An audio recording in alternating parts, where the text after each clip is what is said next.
अगर मैं होता तो थप्पड़ मार देता।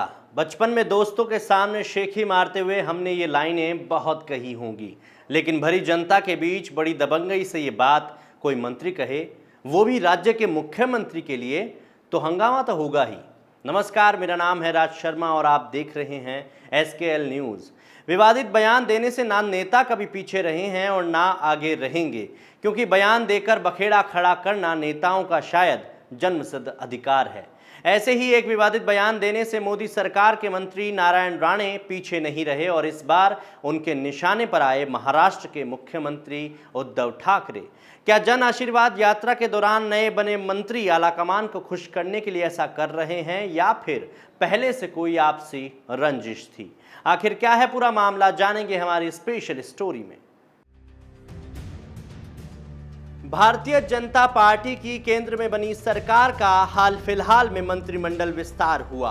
कुछ मंत्रियों को उनकी परफॉर्मेंस के आधार पर निकाल दिया जाता है और कुछ मंत्रियों को नई जिम्मेदारी दी जाती है। मंत्रियों को जनता के सामने भेजकर प्रधानमंत्री मोदी कहीं न कहीं देश में आगामी विधानसभा और लोकसभा चुनावों में जनता की नाराजगी दूर करना चाहते थे। इसीलिए दिल्ली आलाकमान ने नए मंत्रियों को जन आशीर्वाद यात्रा निकालने का फरमान सुनाया। सब मंत्री बड़े उत्साहित हैं क्योंकि यही मौका है जिससे दिल्ली आलाकमान को खुश किया जा सकता है। भाजपा के मंत्रियों को शायद ये भी पता है कि आलाकमान में अपनी इज्जत कायम करने के लिए काम करो या ना करो, पर काम करने की एक्टिंग करो और विरोधियों को धूल चटाने के लिए बयानबाजी बखूबी करो। बस फिर क्या था, सभी मंत्री लग गए अपने अपने काम में। कुछ जनता की भीड़ और स्वागत देखकर पिघल गए और कुछ के बोल निकल पड़े। केंद्रीय मंत्री नारायण राणे ने भी जब से जन आशीर्वाद यात्रा शुरू की है तब से ही वो लगातार आक्रामक रुख अपनाए हुए हैं। अब तक उन पर 49 FIR दर्ज हो चुकी है, जिसमें से अधिकतर कोविड नियमों की अवहेलना करने पर हैं और कुछ उनके बिगड़े हुए बयानों पर है। महाराष्ट्र में जन आशीर्वाद यात्रा के दौरान महाड़ में सोमवार को पत्रकारों ने उनसे सवाल पूछा था कि स्वतंत्रता दिवस के दिन दिए गए भाषण में सीएम उद्धव ठाकरे अमृत महोत्सव या हीरक महोत्सव को लेकर कंफ्यूज दिखे। इस सवाल के जवाब में नारायण राणे थोड़ा उत्तेजित हुए और महाराष्ट्र के सीएम उद्धव ठाकरे पर निशाना साधते हुए कह दिया, ये शर्मनाक है कि मुख्यमंत्री को ये नहीं पता कि हमें आज़ाद हुए कितने साल हो गए। अपने भाषण के दौरान उन्होंने पीछे मुड़कर अपने सहयोगी से पूछा था, अगर मैं वहां पर होता तो उन्हें जोरदार थप्पड़ मारता। कितनी गुस्सा दिलाने वाली बात है ये। सरकार कौन चला रहा है ये समझ ही नहीं आ रहा। आपको बताएं, जब केंद्रीय मंत्री नारायण राणे ने बयान दिया तब उनके साथ विधान परिषद के विपक्षी नेता प्रवीण दरेकर भी मौजूद थे। एक संवैधानिक पद पर आसीन व्यक्ति चाहे कोई भी हो, किसी भी मंत्री का, किसी भी नागरिक का और किसी अफसर का, ये ना तो अधिकार हो सकता है और ना ही हक हो सकता है उस संवैधानिक पद के बारे में कुछ भी अनर्गल बोलने का।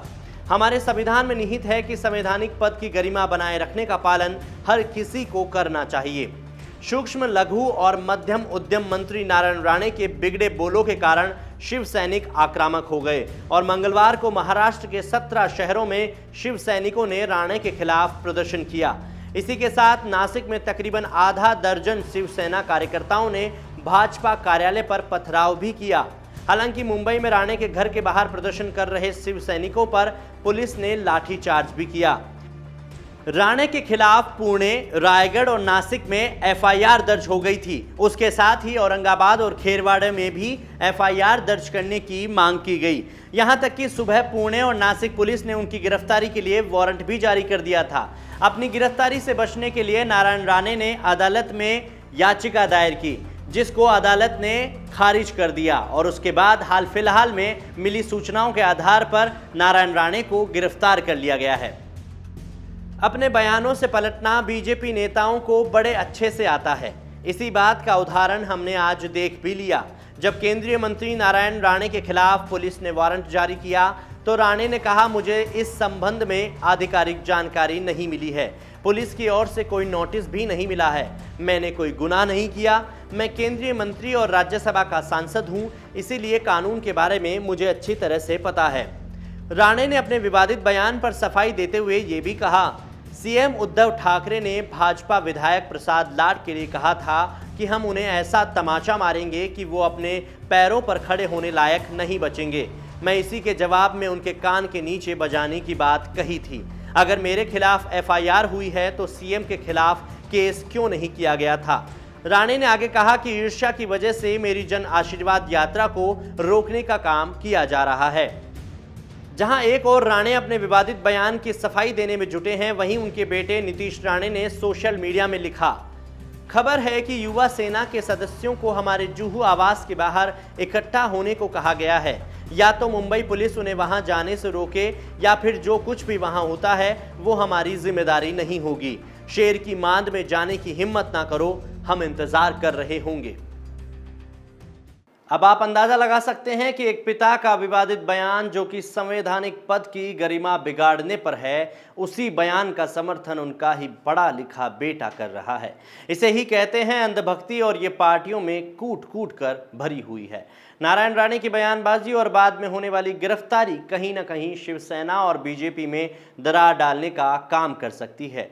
हाल फिलहाल में उद्धव ठाकरे ने पीएम मोदी से मुलाकात की थी और कहीं ना कहीं उस समय ये कयास लगाए जा रहे थे कि शिवसेना और बीजेपी मिलकर महाराष्ट्र में सरकार बना सकते हैं और फिर से एक हो सकते हैं। लेकिन केंद्रीय मंत्री के बयान से दूरियां फिर बढ़ने लगी है। फिलहाल के लिए इतना ही। आप देखते रहिए SKL न्यूज़।